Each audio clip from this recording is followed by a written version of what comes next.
Yekri uhai wa she ushi tania mbini atani kichoba ya shaikuba siji huku.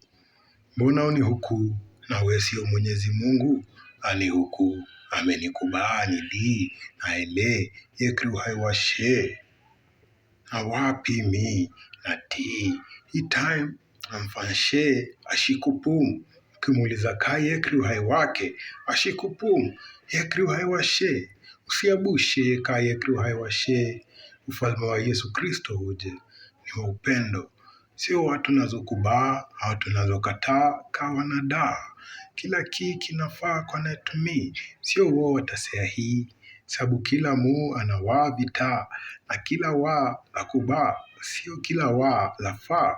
Muhimu yekri uhai wa neza fanya kitu yoyote na muamini kufanya.